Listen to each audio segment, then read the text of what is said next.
In this video we are going to talk about 8 ways rich use wealth as power. So before starting, please like this video and subscribe to this channel for our future updates. Every vote in an American democracy holds the same weight as the others, as the country was built on the principle of equal treatment for all citizens. Also noteworthy is the fact that wealth disparity has increased dramatically in recent years, a circumstance that has harmed many more individuals than it has benefited in recent years. For those who didn't know better, you may have predicted a political response that included calls for higher taxes on the wealthy, increased government expenditure to benefit working-class families, and higher pay for those in the middle class. However, in practice, policy has tended to drift in the opposite direction of what was intended by the authors. In this time period, corporate tax rates and high-income tax rates have both plummeted, unions have been crushed, and the minimum wage has fallen to levels last seen in the 1960s when adjusted for inflation. How does something become possible, and what are the conditions for it to be true? Given the fact that, as previously indicated, large disparities in income and wealth translate into equally large disparities in political influence, the answer is straightforward. To illustrate, consider the budgetary grand bargain that came perilously close to becoming law in 2011. During this period, the nation's capital was affected by a severe incidence of deficit fever, which lasted for many weeks. While the federal government was able to borrow money at historically low interest rates, everyone who mattered appeared to agree that the budget deficit was by far the most serious issue facing the United States, and that it was vital to rein in expenditure on Social Security and Medicare. As a result of this, a compromise was reached with congressional Republicans, which included reductions in Social Security and Medicare benefits in exchange for a minor increase in taxes on the wealthiest individuals. Ultimately, the agreement came to an end only when one of the parties refused to accept even a tiny tax rise as a condition of continuing negotiations. So who would be interested in taking advantage of such an opportunity in the first place? The citizens of the United States, on the other hand, have a different perspective. According to polling data, budget deficits were not a major source of concern for the vast majority of voters. The majority of Americans think that the deficit should be cut, but only 6% of the public thought that the deficit was the most important thing to worry about, while 51% thought that the economy and job creation were the most important things to deal with. In contrast to popular opinion, both the Obama administration and the Republican Party took positions that were radically opposite to popular sentiment. Throughout history, a large majority of people have voiced their preference for increased rather than decreased Social Security benefits. This is a pretty considerable majority of Americans who have consistently stated, rather than the other way around, that upper-income Americans pay too little in taxes rather than too much. This is a common allegation. In the 2011 budget disagreement, it remains to be revealed who was truly promoting whose interests and who was not. Those who are financially secure. According to the findings of a groundbreaking study of the policy preferences of wealthy Americans, the wealthy, in contrast to the general public, place a high premium on deficit reduction above all other issues in 2011.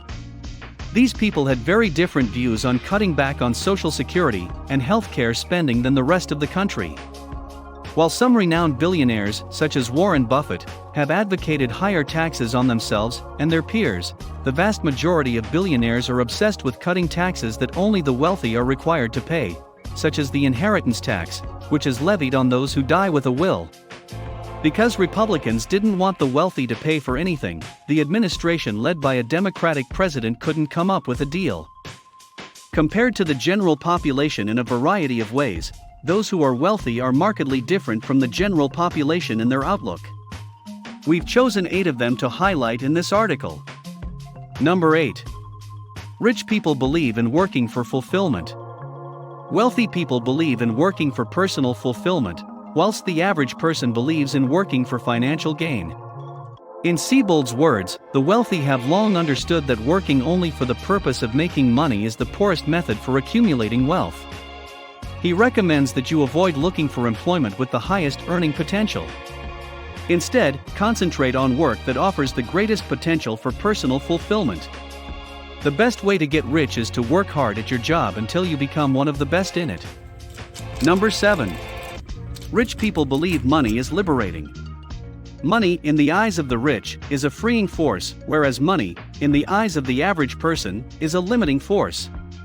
According to Siebold, the wealthy regard money as a constructive tool with the potential to provide freedom and opportunity for themselves and their families. He asserts that the average citizen, on the other hand, considers money to be the great oppressor, according to him. In contrast to the world class, which sees money as a necessary resource that opens the door to an endless array of opportunities, the middle class sees money as a devil that should be avoided at all costs. Are we really surprised that the majority of people have little in their lives when they have this kind of frame of mind? Number 6. Rich people believe money is earned through thinking. People who are wealthy believe that money can be acquired by reason, but the average person believes that money may be won through time and effort, or through both. According to Siebold, the middle class views money in linear terms and believes that the only way to make more money is to work more hours, which is not true in this instance. In his article, he states that the wealthy recognize that making a lot of money demands thinking about it in non-linear terms. According to Forbes, the wealthy are fully aware that creative thinking is the most highly compensated skill in the world. The real challenge is to train your mind to think of ways to solve difficult problems, the publication says. Number 5. Rich people believe making money is simple. Rich people believe that producing money is simple, whereas the average person believes that making money is complicated and time-consuming to accomplish.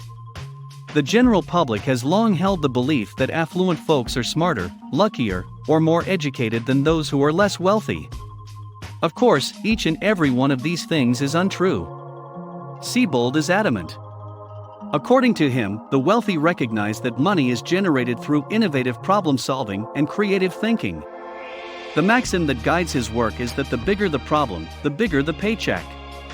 Making money is not tough, but it is not difficult to understand how to do.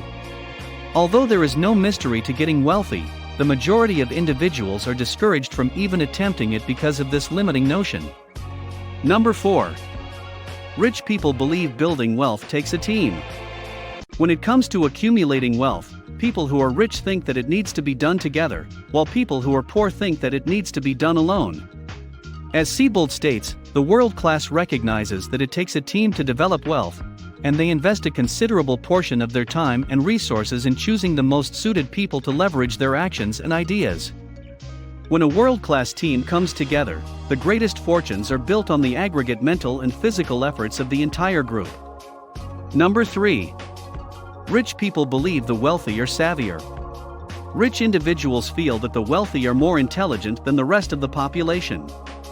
The average person, on the other hand, believes that the wealthy are more intelligent than the rest of society. Every summa cum laude college graduate would be wealthy, according to Siebold's argument in his book. He writes, if achieving outstanding grades in school were the path to accumulating wealth, according to the author, it has more to do with street smarts than it does with your capacity to remember material and perform well on examinations. What steps can you take to become more knowledgeable? If you want to learn about people who are already wealthy, Siebold advocates getting into their thoughts in order to understand their attitudes toward and views about money. Number 2. Rich people believe starting a business is the fastest way to make money. Startup businesses are seen as the most effective way to make money by those who are already affluent, whereas those who are not already wealthy view them as hazardous. According to Siebold, the truth is that having a job is no more secure than owning and operating your own business. People who work for themselves have the opportunity to proactively seek out new business and grow their income at their discretion, which may appear to be counterintuitive to popular knowledge. Without a doubt, starting a business comes with its share of hazards, but according to Siebold, affluent individuals understand that the greatest risk is not betting on themselves. According to him, whereas successful people establish enterprises and receive the benefits of their labor, regular people are pleased with a steady wage and thus miss out on the potential to acquire a fortune. Report, by staying at their jobs, earning a low wage, and getting raises every year, the majority of people almost guarantee a life of financial mediocrity. Number 1. Rich people believe being wealthy is a right. Wealthy people believe they have earned their fortune, whilst the average person believes they have acquired it as a mark of distinction.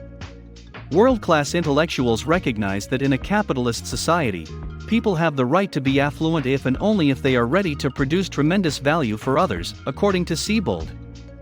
The general population feels that becoming affluent is a luxury reserved for a restricted group of individuals.